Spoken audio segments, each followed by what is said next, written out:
Good afternoon, everyone, and welcome to the January 20th, 2026, 2 p.m. Rules Committee meeting. We'll start with introductions, and please, Mr. Dennis, if you'll start us out. Good afternoon, Garrett Dennis, Administration. Colleen Hampsey, Council Research. Carla Schell, Office of General Counsel. Trista Carraher, Council Auditor's Office. There you go. Ken Amaro, City Council, District 1. Randy White, District 12. Good afternoon, Terrence Freeman at Large, Group 1, and I watched all of neighborhoods this morning. Thank you. Chris Miller at Large, Group 5.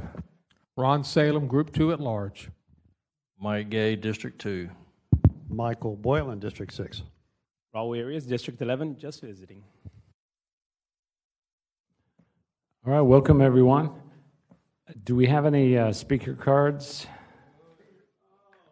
Someone in an orange jumpsuit and a sun hat. Oh, that's not the card I have here. First up will be Vicki Nelson. Vicki? If you'll come down and state your name and address for the record. Hi, Vicki Nelson from Lost Pets of Jacksonville, here to speak about Councilman Arias's bill. And your address? Oh, it's on record. Thank you. Okay.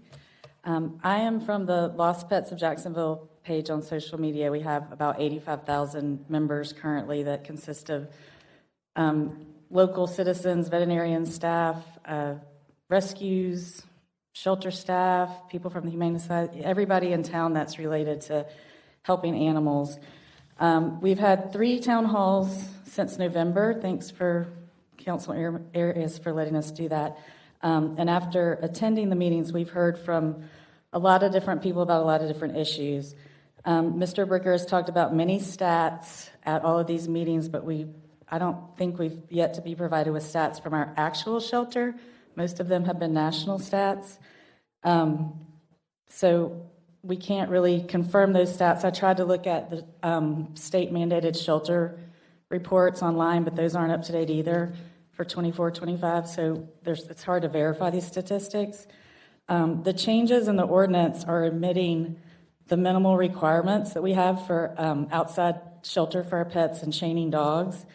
A police officer can't write a ticket without a speed limit sign that says what the speed limit is. So we're eliminating what exactly constitutes what shelter is and what constitutes what is too heavy of a chain. It's very vague now, so I don't understand how we're going to enforce that, and I certainly don't understand how it's going to make it easier, because we've been able to enforce these laws for a decade with them written like this.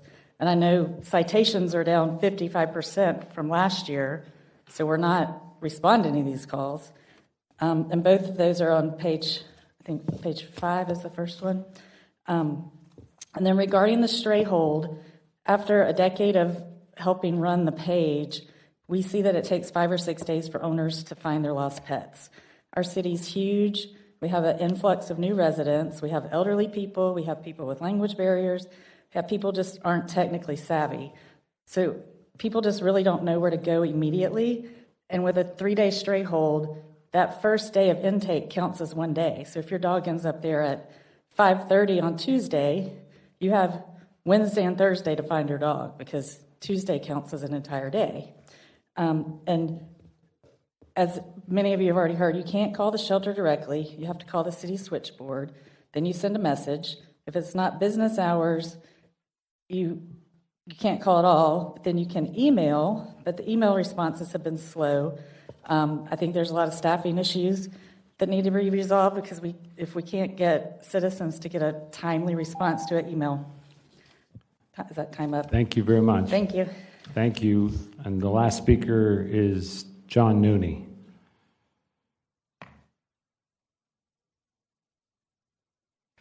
Hello, I am John, Philanthropic, Jelly Roll, Resiliency Noonie, 2023-0819, 8356 Bascom Road, Jacksonville, Florida, 32216. I'm in City Council District 4, CPAC 3, School Board District 3.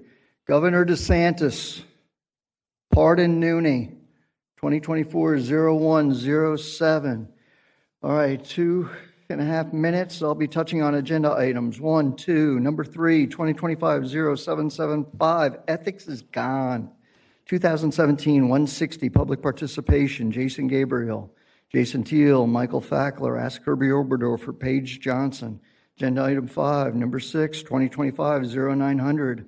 For it's the general fund. It's the general fund. For all of us to pay. All right, number 9, 2026-0004, Special Revenue Trust Account. This is huge. We'll be coming back to this one. All right, number 15, 2025-0042, Charles Barr, CPAC 6, CPAC 3, CIP. This is huge stuff, $100,000. This is, I'll be touching on that. Okay, I'm only just down to a minute 30. Number 29. Okay, 2026-0056. This is Media Park on Pottsburg Creek. 2025-0019. Now, this is a national news story. And I'm only just down to a minute, so I'm going to jump back to 2026-0004, Special Revenue of Waterways. Now, I'm wearing my new Kenamero fishing hat, and this is going to be a trust account, and it's huge. This is massive. Wait until you see everyone's going to be co-sponsors on this stuff. The man is the chair of Waterways. It's tourism. He's on the Northeast Florida Regional Council. FWC, the Fish and Wildlife Commission. Well, with this, we're going to be fishing with cash. We're going to be fishing, with it's the state of Florida, and it's philanthropic stuff. And so, anyway, in getting back to 2026-0056, again, you tie that in to 0004, we're going to score. Thank you all for listening. All right, thanks, Mr. Nooney. We're first going to go to the appointments, and we'll go to page 6. And I would like to ask if Ms. Klein is here. If you'll please make your way to the podium. And the item is number 7, 2025-0902. A motion second on the bill. Ms. Klein, welcome. If you'll please state your name and address for the record, and then tell us a little bit about yourself as it relates to this appointment to the Public Service Grant Council. Sure. Thank you. Good afternoon. Liz Klein. My address is on record. A little about myself. A couple years ago, I was lucky enough to be part of LJ and really wanted to learn about how I could spend more time giving back to the community and being involved. And one of the things that I had learned about was the PSG Council and the fact of what a huge importance it is to our city, that it requires volunteers who are able to give that time commitment, take the time to really spend the time getting to see the grants, think about it, and apply limited funds to help our community in the ways where it needs to be the most. So was lucky enough to be able to throw my head in the ring and be able to be here today to talk about why I want to be here and answer any questions. All right, thank you. We have Councilmember Boylan in the queue. You recognize? Thank you, Mr. Chair. Through the chair to Ms. Klein. You and I had a conversation a couple weeks ago. I was a little tepid because I don't think you had a full grasp of what you're getting yourself into. So I spoke with Maribel just a little bit ago, and she told me you've been drinking from the fire hose ever since. So I do appreciate very much that you've taken the time to understand the magnitude and the importance of the role that you're taking on. It says a lot about your character, so thank you for that. Look forward to supporting your appointment. Thank you, Councilmember Boylan. All right, seeing no one else in the queue, please open the ballot and record your vote.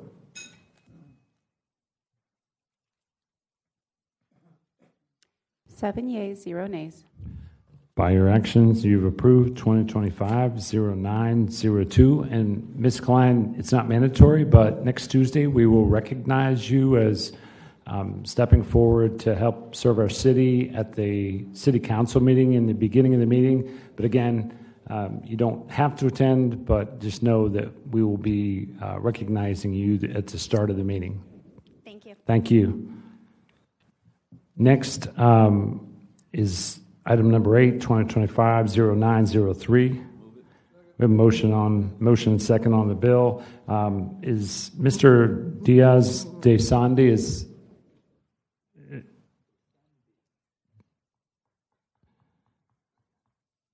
Good Yes, please. afternoon. I am not Mr. Diaz de Sandi. Okay. Not today. But I am in contact with him, Mr. Chair. He was not aware that he had to appear because it is a reappointment. Yes, he doesn't need to be. He apologized that he's here, but he's at another meeting, and that he's honored to be working with other members of the PSG Council and MVPs, but he didn't realize that he had to appear, so he apologized. No, it's He fine. says he's on his way. I said, never mind, it'll be over before you get here. It's fine. It doesn't need to be here. I was just checking in case he was. So thank you very much. We have Councilmember Boylan in the queue. You recognize? Thank you, Mr. Chair. Yes, just make Pablo let him know it wasn't required to be here. Pablo served as the Vice President of the Council this past year, is serving as the Council President this year as the Council Liaison. I can share that information with you. He's been very much engaged in the work of the Public Service Grants Council and looking forward to supporting his appointment. Thank you very much. Seeing no one else in the queue, please open the ballot and record your vote.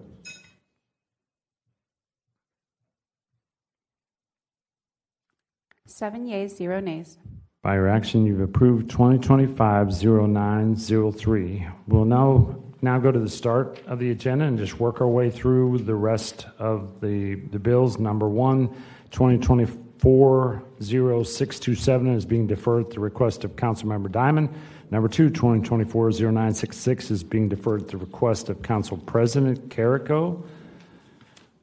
Item number 3, 2025-0775 is being deferred at the request of Councilmember Carlucci. And that takes us to item number 4, 2025-0811. I have a motion second on the Neighborhoods Amendment. Ms. Carrico, would you explain the amendment?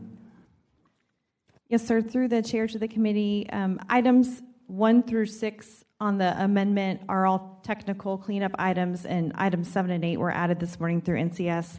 So the amendment will clarify where fine revenue generated under Part 3 of Chapter 462 gets deposited. Essentially, the fine revenue goes to the general fund unless otherwise specified in the code. We'll strike the reference to law enforcement within Section 462-203C1. The reference is not needed since they are already included in the definition of the animal officers. We'll revise Section 462-205F to reference the fines established in Part 18 of Chapter 462, which is just the master list of all the fines that can be assessed under Chapter 462 rather than a dollar amount. We'll conform the criteria for animal noise nuisances to make it consistent within this chapter. We'll strike Section 462-306, which is not needed to be included in the bill since it's not being revised. We'll correct some scrivener's errors. We'll revise the stray hold period to 5 days rather than the 3 days that was originally proposed in the bill. And lastly, include a provision that the bill will take effect 120 days after the effective date of the legislation. Okay, thank you very much. We'll now go to the bill's sponsor and introducer, Councilmember Arias. Thank you, Mr. Chair. It looks like it's the same committee as this morning, except Mr. Freeman. Well, you're not in neighborhoods, are you? Okay. All right. So you guys pretty much heard everything that transpired this morning. Mr. Breaker, Mr. Reichert is here. They're here. But also I have Vicky there. She was speaking this earlier right now during the public comments. I want to call her up very quick, if it's okay with you, Mr. Chair, just to let her say her final thoughts. Okay, sure. Sure. And then from there, I'll let you guys just kind of continue the conversation because you guys already heard it. And I'm very pleased with the neighborhoods amendments, by the way. Thank you.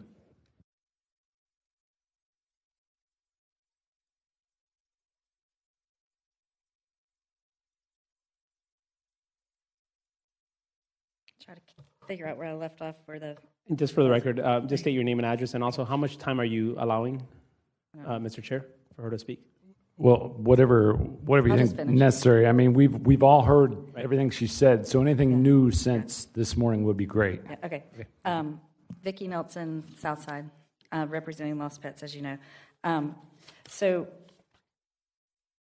as I was stating before, citizens can't get in touch with the shelter, and calls for service are a lot slower than they used to be, which is the exact same way that a citizen looking for their lost pet would submit a question, because it's on the new app that we can go on, or not the new app, there's a tab added to the website now that you could ask a question about your lost dog, but it's the same people responding that aren't responding now, so that was just something that we needed to really fix. And it's not the law, again, to microchip your pet, so I just ask that we really focus on, during that 120 days, on getting the word out to citizens through events and things, because none of us are aware of any recent microchip events that were spoken of earlier. So we're just asking that this slow down until we can get all our ducks in a row at the shelter, and hopefully with better communication and responses, and getting the website updated with not only lost pets, but events going on at the shelter and opportunities to volunteer and get involved, we'll see adoptions and fostering and reuniting improve across the board. That's it. Thank you, ma'am. And Mr. Chair, just like wrap up my part of that, is that okay? Sure. Thank you. So as I said earlier this morning, ACPS has been doing a tremendous job. I've also been working with ITD to help improve the website, and they also created an app.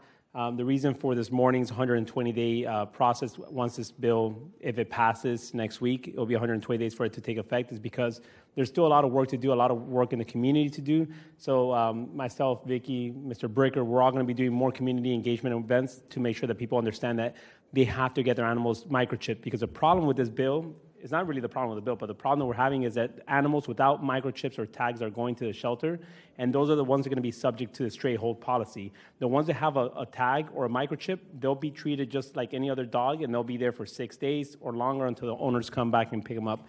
But we have a lot of work to do in the community, and also ITD is also working on some minor changes to the website that are remaining. So 120 days, I feel pretty good about that, and I know myself and Mr. Bricker, as well as Vicki and her entire team are going to be working as well. So thank you all for this morning and for today.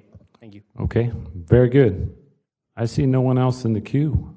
If so, please open the ballot and record your votes. Oh, excuse me. I just want to move right into it, huh? We have the amendment to vote. We've got a double movement and second on the amendment. All those in favor of the amendment, please signify by saying aye. All those opposed, nay. The amendment passes. We have a motion and second on the bill as amended. Seeing no one in the queue, please open the ballot and record your votes.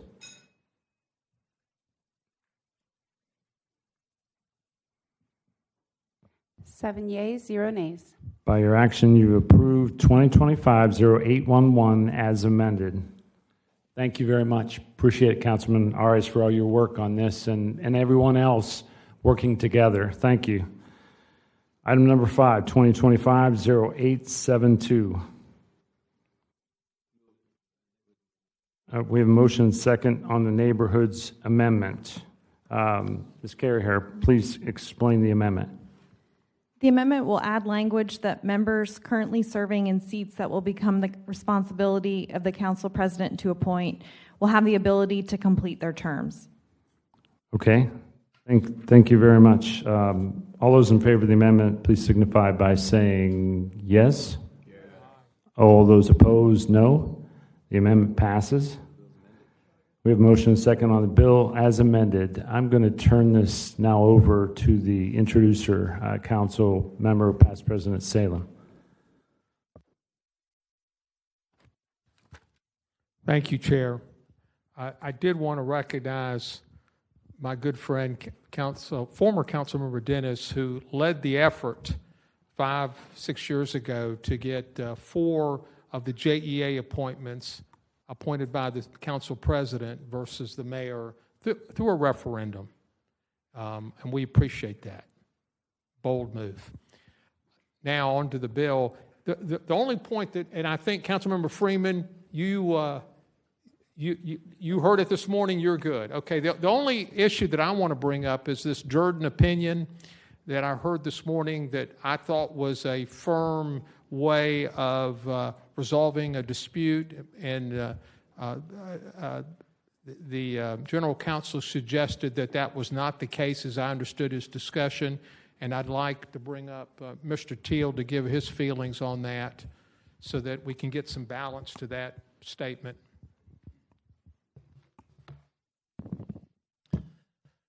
Jason Teal, Legislative Counsel, through the chair to Councilmember Salem and the committee. So it was brought up that the question was asked by the council president as to the fact that there seemed to be two different issues or opinions as far as the ability to make appointments, and was there a remedy for resolving that? And I suggested the provision in section 4.02 of the charter that talks about that a committee of the council president, the mayor, and the chief judge of the circuit court resolve that issue. Mr. Fackler brought up a legal opinion from 1968 where that particular section of the charter was evaluated by then General Counsel William Durden. And he did issue the advisory opinion, and again, it was an advisory opinion, so it was not a binding opinion, but it was an advisory opinion that analyzed that provision from a constitutional standpoint about the ability of the legislature to assign new duties to the judiciary. And the opinion landed on that it's the duties of the judges are assigned in the Constitution, and therefore the legislature can't assign them additional duties.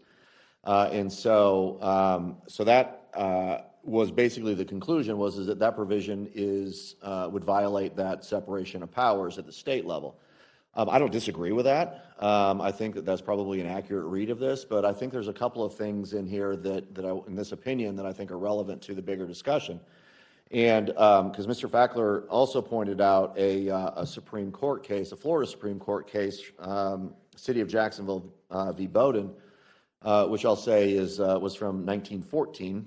And so it does go way, way, way back. But in that case, the legal opinions describes the holding in that case, and it says the court upheld a special act which empowered the city council by ordinance approved at a referendum to amend, change, abolish, and create all other boards and officers of the city of Jacksonville, including their members, their powers, duties, terms of office, and time, and manner of election or appointment, whether created by or recognized in state legislation or city ordinance.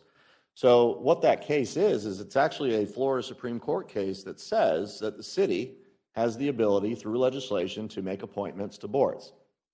So I thought that was an interesting take on the Florida Supreme Court case. But what the General Counsel's office did at that point in time is they said, okay, we can't use this three-person body to assign these duties. What's left? And what the opinion finishes with, it says it's therefore suggested that the consolidated government refer to opinions from the Office of General Counsel which would construe provisions of the charter whenever necessary to affix the responsibilities set forth in section 7 and 4.02. So basically what they concluded was, you know what, go back and get the opinion of the General Counsel as to interpret the charter and see if, how these powers and duties are assigned. But what it also said is such opinions could serve that purpose unless changed by court decision. So the important thing is the conversation at this morning's meeting is, I think the General Counsel said, if I issue a binding legal opinion, then you don't have standing to be able to challenge this in court. Well, I think that this same opinion that he uses to demonstrate the inability to use this one method to resolve these disputes is actually comes back and disavows or disproves the ability to challenge these decisions in court. So how do you resolve this issue when there's a power that's not expressly provided? We have a disagreement. I think it is expressly provided that council has this authority. He thinks that it's implied that the mayor has these powers. But the issue I think is to get it in front of a court in order to be able to resolve it. So that's the takeaway that I've got from the legal opinion. I think it's a takeaway that from the case that was cited in that is that it seems as though at time we've had a court uphold a law that said that the council has the ability to make appointments. So therefore, it shouldn't be a power that's in dispute. But if it is a power that's in dispute, you start with the general counsel's opinion, and then if you don't like it, that I think that you take that to court to challenge it. So again, I think that really kind of boils down, I think, what the issue is, and seems to kind of put in context. Now, again, it was an advisory opinion. It was never actually ruled upon by a court that says, yes, this is the right answer. So, take that with a grain of salt as well. But the Florida Supreme Court has said and upheld an ordinance where the council has the ability to make appointments to boards. Thank you, Mr. Teal.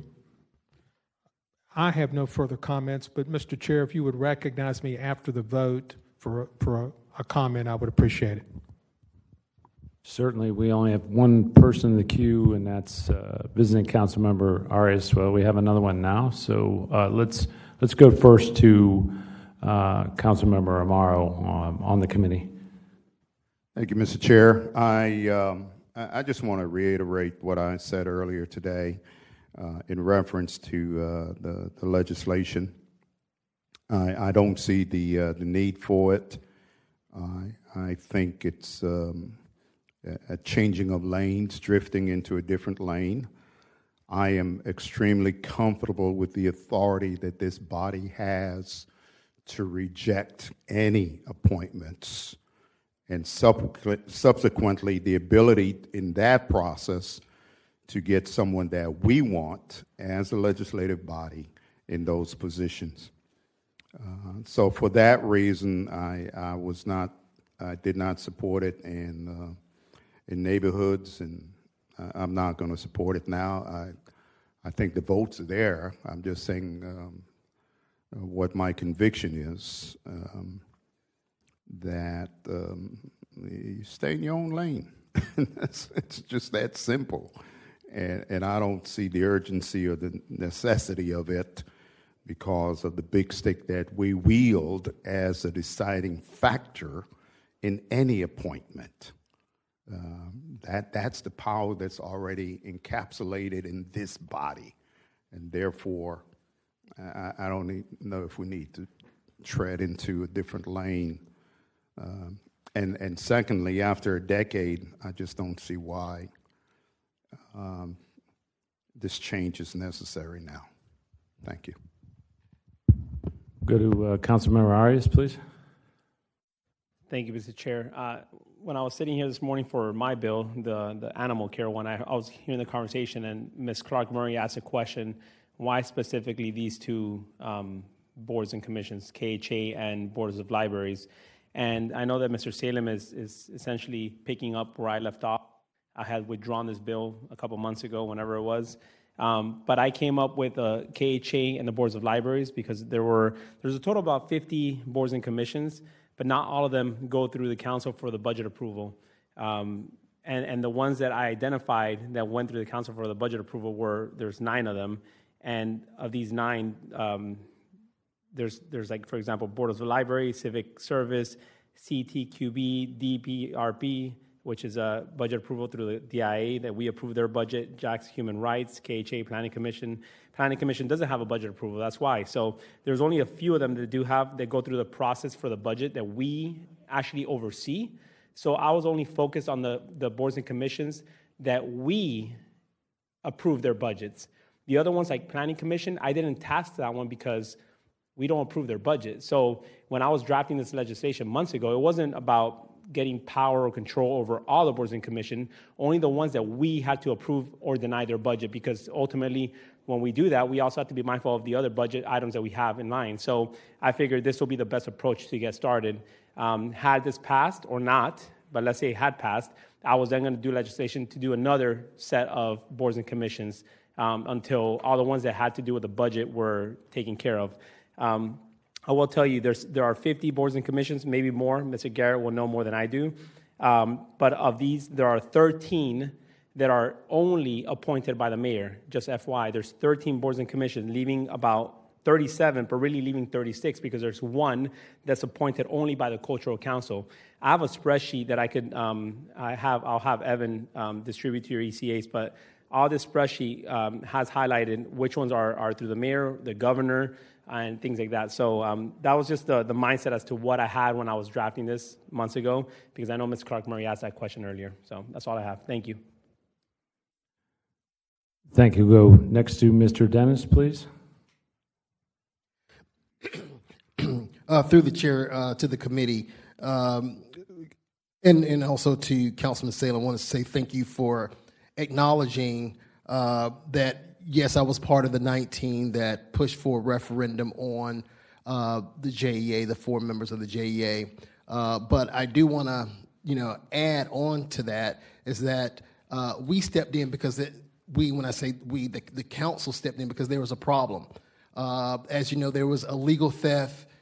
It was, investigations happened after that. Someone is in federal prison. So the council stepped in to say, this will never happen again, and how we can put up some guardrails by, taking the membership half for the council and half or for the mayor. But I also want to go a little step further. KHA is one of the boards that you are looking at. If you go back to the videos back in 2017, there was a robust debate on membership during that time. And the current mayor, Mayor Curry, said that he would not relent on appointing all 7 members. And so in that debate, the council at that time said, you're right. You appoint, but we have the final say-so on who actually gets confirmed. And so if you go back and look at the debate, if you go back and read the minutes and things like that, you will see that back, 2017, that it came up. And so those 19 members relented and allowed that administration, that mayor, to appoint all 7, and that council agreed to confirm. So just to give you some historical perspective on that, there's a difference between what happened at JEA, because there was a problem, and KHA, there was no problem. It was just being organized and started. So, just want to give you all some context. On top of that, this mayor, Mayor Deegan, is going to stand steadfast, just like Mary Curry did, in keeping the appointment power and the appointment ability for the boards. Thank you, Chairman, for allowing me to speak. All right, thank you. Next to Past President Freeman, please. Thank you, Mr. Chair. I wasn't going to speak at all, but it seems to me I got to ask a question now, because earlier there was a statement made in the neighborhoods about, well, where's the problem and what are the problem we're trying to solve? Well, it seems to me that we have now essentially created another problem, because when this, if it goes the way I think it's going to go, passes, and then it's vetoed, and then we try to override the veto, we still have this argument that is hanging over our head. So for me, my question is who solves this argument that's hanging over our head? And if getting this ball in motion now prevents future councils from having to go through this process, then it's kind of par for the course for us right now, because we've spent the last year or so, or last 3 years, really kind of going back and forth, it seems like, over issues that may not fix potholes and fix street lights, but can help with the process for future councils as they move forward. So this is a question now that has to be answered. Who does this authority fall under when all things are being equal? So if moving this bill forward does that, then I'm all for getting this question answered so that future councils will not have the situation that we're dealing with right now. Thank you. We'll go next to Past President Salem, please.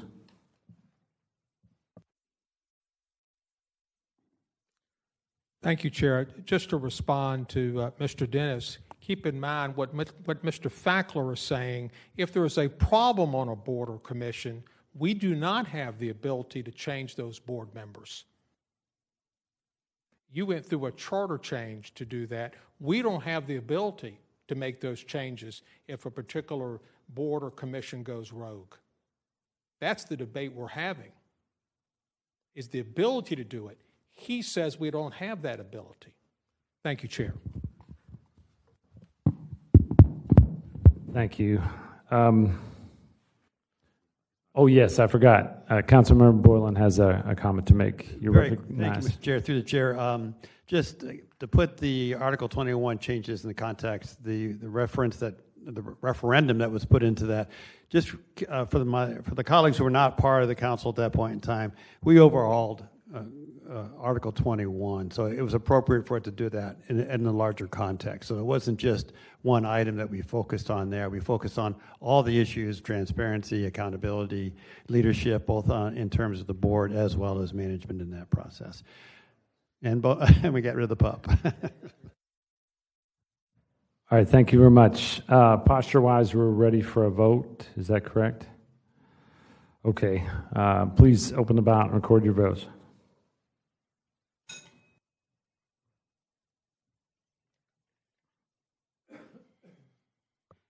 Five yeas, 2 nays. By your actions, you've approved 2025-0872. And I'll go back to the bill introducer, Past President Salem. Thank you, Chair. Through the chair to Mr. Fackler, I am not comfortable putting the council in the position Tuesday night of voting on this until we have a binding legal opinion that we can reference so we understand the position we're in. So I would like to postpone this bill until you can provide a binding legal opinion. Can you give me a time frame so we know how long to postpone this bill? A couple of thoughts through the chair to Councilman Salem. That would present a hypothetical at that point, and we tend not to rule on hypotheticals because it hasn't come to the point of needing a binding opinion. That would be an advisory opinion, not on facts. There's not been overruled. It's not necessary to do it. We've given you our thoughts, and I will say that Mr. Teal is very persuasive, but I'm going to go back to my team, but I don't think anything has changed our position. We still believe that that appointment power is an executive power, and we are not going to. My initial response is we are hesitant and will decline the invitation to give a binding opinion on a hypothetical. Well, I would ask you to go back to your team, because I don't like to deal with hypotheticals, and let me know, because I'm going to postpone the bill until we have a binding legal opinion. I want the council to have all the information they can have before they take a vote on this bill. Thank you, Chair. All right, thank you. Thank you, Mr. Fackler. We'll go back to Councilmember Amaro, please. Through the chair to Mr. Fackler, expound on hypothetical. I mean, the language is, and the desire of the legislation is pretty plain to me. I mean, what is hypothetical? I mean, it's clear what the purpose is and what it's about to do. And if you're being asked to produce a legal opinion or binding opinion as to the rights of this body to do this versus the rights of the administration, I'm sorry, I'm in the clouds. Tell me. Yeah, through the chair to Councilman O'Mara, what I'm doing, and this is the first time I've been asked, so this is my initial response, is I'm engrafting the case and controversy standard from that courts use. Is there an actual case or controversy that needs to be cited on the present facts? Are all the facts established? I'm engrafting that onto the need for a binding opinion, as opposed to what if this happens, what if this happens? First, what if Trump passes a 50% tariff? The court's not going to rule on that until he passes a 50% tariff.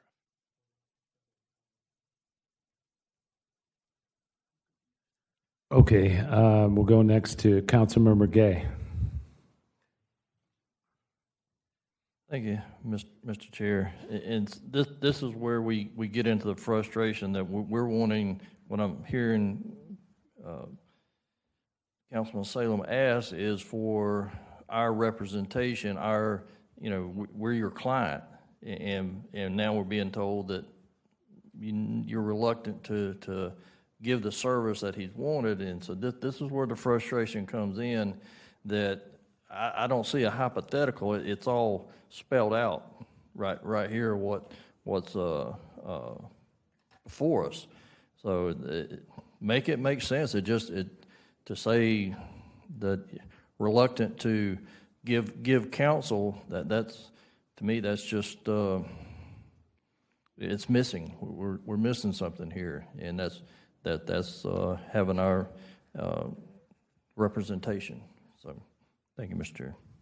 And if I could respond, Chair, to Mr. Gay, in an effort to try to make it sense, that was my whole purpose in raising this issue to the bill sponsor, to council leadership. I reached out to them and said, hey, this is our thoughts.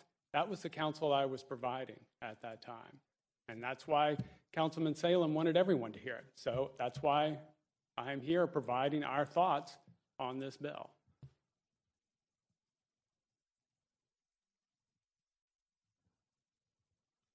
Okay, back to Past President Salem, please. Thank you, Chair. Mr. Teal, can you shed some light on this and provide your input to us on my request and your thoughts on this? Through the chair to Councilmember Salem. So I think if I remember correctly, what I heard this morning was that if the council passes this bill, that Mr. Fackler was going to issue a binding legal opinion before the mayor decided whether or not she was going to veto it. So if that's not cause for speculation, then I don't know what does, because it's not done until the mayor either signs it or vetoes it. So, so the issue is even if he doesn't want to do a binding legal opinion, do an advisory legal opinion. I think that the council deserves to understand the position of the Office of General Counsel as to the legality of what it's proposing to do. So, so I think that it's concerning to me that you're not willing to go on record and actually put onto paper the justification to defend your position, because I think the council, as the client, deserves to understand the position of its lawyer as to whether or not its proposed action is going to be called into question or is going to be deemed to be illegal. And so, so I think that this is an appropriate request for the committee and the council as a whole to demand that their lawyer respond and answer a question and put something in writing, so that there's no hemming and hawing, and so there's no change in position. There's no, you've got it in front of you as to what the proposed answer is, and then you can decide how to go from there. That's exactly what I want to do, and I don't want to go by thoughts and maybes and those kind of things. Not to bring up ancient history, but we went through that with the Confederate monument, if y'all recall. We had thoughts and maybes, and we asked for a specific opinion, which we got eventually. I was president then. I remember it very distinctly. So I stand by my comments. I want it. An opinion, if you can provide it to the mayor prior to her veto, you can provide it to us prior to our vote. Thank you. We'll now go to Councilmember Boylan, please. Thank you, Mr. Chair. Through the chair, Mr. Fackler. I'd like to reaffirm, as on the minority on this vote, this last vote, in support, not supporting this bill, I think getting us an advisory opinion, a written advisory opinion, recognizing you don't want to call it binding at this point in time, I think that to put it in black and white so that we can see it. So we know, as council members, the consequences of what's happening. Obviously, the mayor's office is already on record saying they will veto this. And invariably, the council will look to outride or override the video or not. And if they do override it, then we're going to be in a situation which I actually mentioned this morning that it's going to end up in the court. So I don't know if we as council members, particularly those, and not me included, who are looking for future aspirations and how that's going to fare for them as they look to show their where they are in terms of where their priorities are. And so I think I do affirm the need for you to come up with a written advisory opinion on this so that we know the consequences of our vote next Tuesday night. If you can do it by then. If not, as Councilmember Salem requested, that it be modified through the chair, that he give us a date that you'll have that available to us. Please, Mr. Fackler. Sure. To Councilman Boylan, through the chair, a couple of things. One is I have not given the mayor any different advice, any written advice, any other advice. There was a reference that I gave her a written opinion. I've not. We had a discussion, much like we're having a discussion here today. And as to, there's another little quirk. It was referenced that I would issue an opinion after whether it passed. My point was only if she vetoes it and you override the veto. At that point, a binding opinion would be necessary. A memorandum outlining our position is different than a binding opinion. I hear that distinction that we're now being asked. That is a different question in my mind. I think we could probably do that. I would like to think about it because I'm being caught unprepared with that question. I think it's fair to go back to talk to my team. If we do need it, it would be voted on Tuesday. Is that correct? I'm trying to think about the time frame. Postponing one cycle would give us 3 weeks approximately. Assuming we're willing to do it, then I would think we could get it done in 3 weeks. I'd appreciate, I think, for the benefit of Councilman Salem and all of us, actually, if you give us a decision we between... get back in regular order on how we're having the exchange, that'd be great. I still had the floor. Okay, yeah, but I'm just saying. Yes, okay. As we make comments, as we go through back and forth, please go through the chair. Through the chair. Yeah, please. Mr. Fackler, I think we do need some indication before Tuesday whether or not you're willing to provide a written document somewhere down the road, an advisory opinion on this for us to work from. In the event this is, the council overrides it, this is what we see the next steps to be. Thank you, Mr. Chair. Council Member Freeman.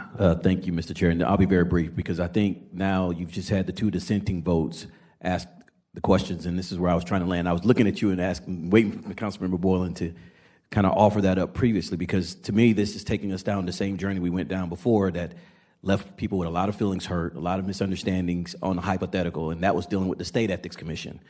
And the challenge that was felt that I experienced there, and I thank Mr. Fackler for coming back and explaining all that to me, and I did understand it, but we had two ask at the same time, one from us and one from the other side. And the question was, which one will you field first? So now it is very notable and obvious that the council has made the request first because the bill has not been vetoed. Through the chair to Mr. Fackler, would you agree that there is no ask from any other clients in the city regarding this piece of legislation? Through the chair to past President Freeman, I have been asked my opinion by the administration on this issue. Yes. They have not asked for anything in writing. No. Does that answer your question? I think it does put it on the record that we've asked for something in writing prior to any other client. I don't want to give a name of your clients. I want to try to protect the client-attorney privilege and all of those types of things because you're stuck in the cluster. You're stuck in the middle.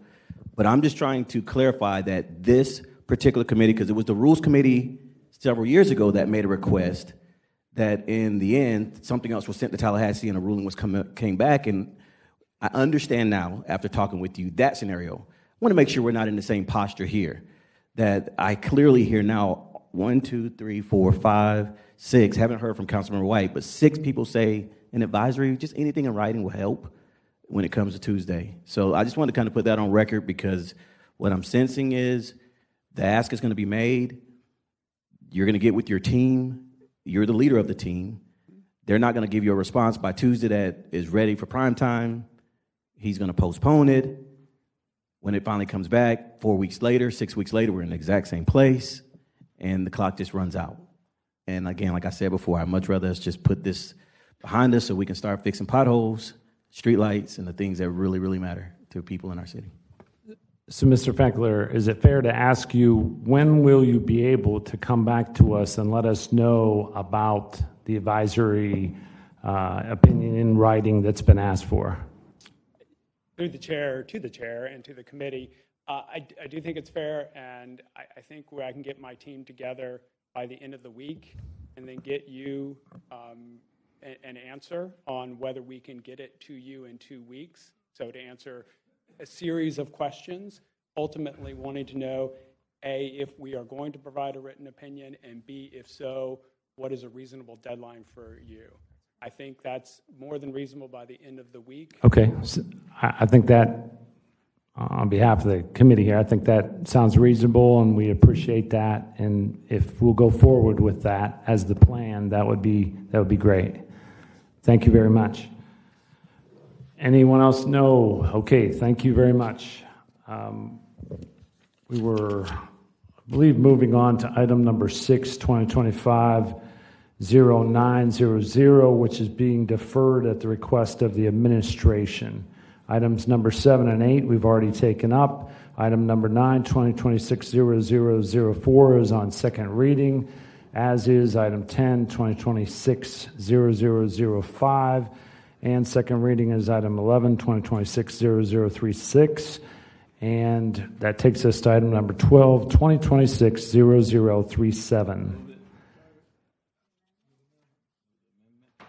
We have a motion and a second on the amendment. Ms. Carey, would you please explain the amendment? Through the chair to the committee, the amendment will correct language in the bill title to reflect that the project complies with the city's public investment policy. This was just an error in drafting the bill, so we'll strike the waiver language from the bill title. We'll revise the term of the REV grant to 5 years. Again, this was just an error. It was intended to be 5 years, not 10 years as stated in the bill and agreement. And lastly, we'll place a revised economic development agreement on file to revise the REV grant term to 5 years with a final year of 2033, correct the JSEB amount to $55,000, correct the minimum wage and number of new job requirements within the default provisions, and include the minimum number of retained jobs. Okay, thank you. Seeing no one in the queue, all those in favor of the amendment, please signify by saying yes. All those opposed, no. The amendment passes. I have a motion and second on the bill as amended. We'll go to Past President Freeman. You're recognized. Thank you, Mr. Chair. Is Mr. Randolph here? Mr. Randolph, you don't mind coming up? And it's just my usual questions that I ask with economic development projects that are taking place. I don't see that any funds are coming from the Northwest Jacks Trust Fund, Economic Development Trust Fund. I want to make sure that I'm reading this correct. That's correct, right? But it is going to be located potentially, maybe is or is not. Are there any efforts made when we're looking at the workforce of getting out into this area that this business is going to be and trying to hire locals or get them trained up? Through the chair to Mr. Randolph. Sure. Ed Randolph, OED, through the chair to Councilman Freeman.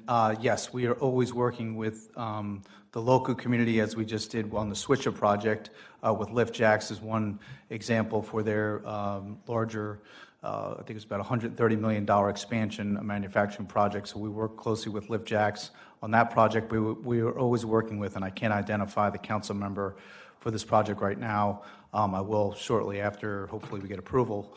But the short answer is yes. We are always working with the community, the council member, and the company on making sure that they're hiring and doing job fairs within the community. And this one is located in a highly distressed area where currently the unemployment rate is close to 13%. The median household income is less than $40,000. So these 100-plus jobs that this project hopefully brings to this neighborhood will, we think, greatly benefit the neighborhood. Thank you. Through the chair to Mr. Randolph, just teed that up for you. So thank you so much for sharing that, putting that on record. I also wanted to put on record that is the Youth Empowerment Committee. One of the benefactors, or hopefully that comes out of it, is a position that will be transitioning from one city department to Mr. Randolph's office that will work hand in hand with them on multiple projects as they're coming down the pipeline, so that the ecosystem is prepared and building capacity building is taking place prior to them getting up here. And so thank you, Mr. Randolph, for that. I just wanted to use this as a moment to kind of plug that work. I think Councilman Amaro's on there, Councilmember White's on that committee as well, serving with myself. So we're doing some work that hopefully will add value to the process. Thank you.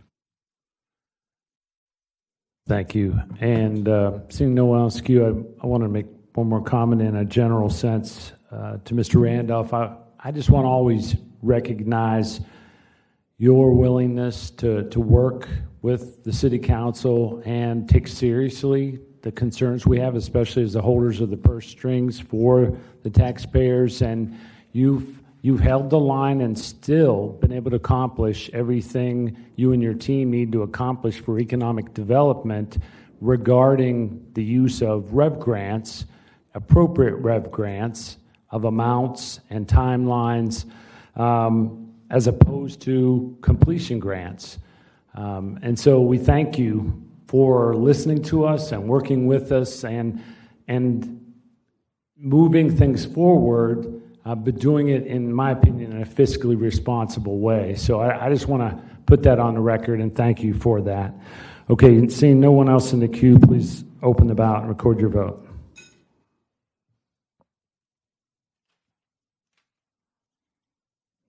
Seven yeas, 0 nays. By your actions, you've approved 2026-0037 as amended. Item number 13, 2026-0040 is on second read.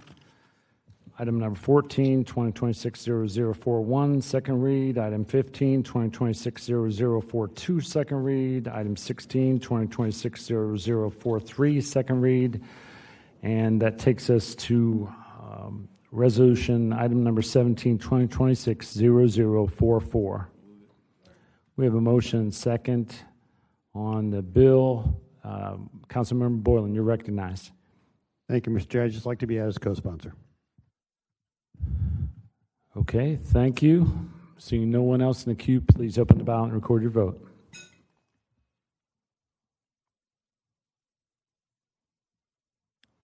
Seven yeas, 0 nays. By your action, you've approved 2026-0044. Item 18, 2026-0045. We have a motion second on the bill. We have Past President White.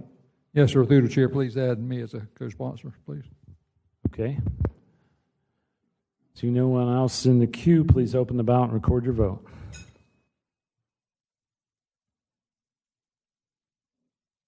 Seven yeas, 0 nays. By your action, you've approved 2026-0045. Item number 19, 2026-0046. We have a motion second on the bill. No one in the queue. Please open the ballot and record your vote.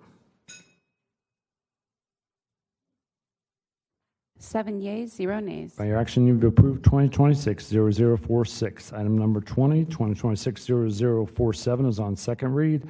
Also on second read is 2026-0048. Next page, item number 22, 2026-0049, second read. Item 23, 2026-0050, second read. Item 24, 2026-0051, second read. Item 25, 2026-0052, second read. Item 26, 2026-0053, second read. And also on second read is 2026-0054. Item number 28, 2026-0055. We have a motion and second on the bill. We have Past President White in the queue. You recognize? Yes, sir. To the chair, please add me as a co-sponsor also, please. Okay, and next to Councilmember Amaro. Thank you, Mr. Chair. Just would like to be added as a co-sponsor as well. Okay, God bless you. Thank you. Also, Councilmember Boylan, please. Please add me as well. Thank you. All right. Seeing no one else in queue, please open the ballot and record your vote.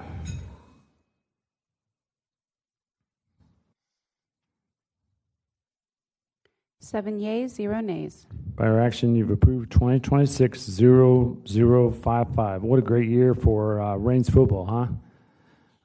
Good stuff. And the last item is item 29, 2026-0056.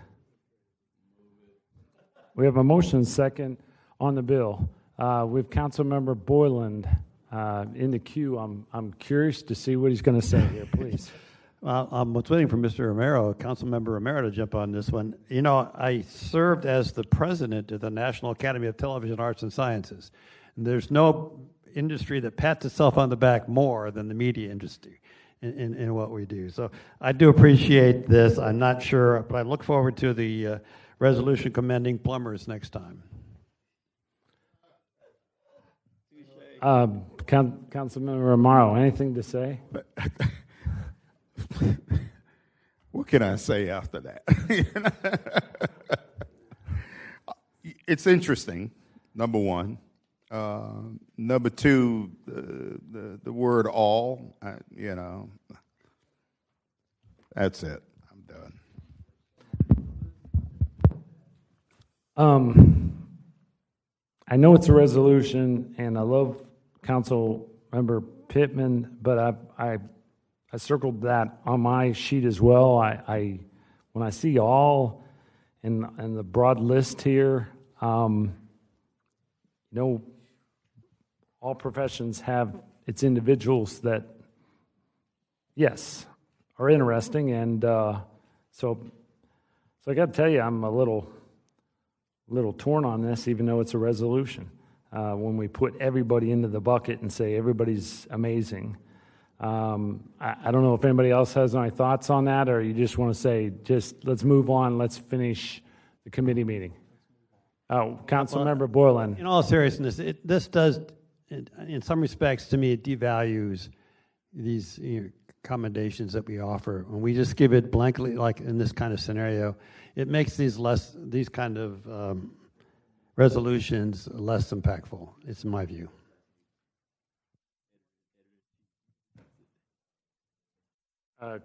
Councilmember Romero, please. Thank you, Mr. Chair. I say let's move on. It's a resolution. Okay, well, that's I can kind of go either way. I get the points, and I think we've made our points. So please open the ballot and record your vote.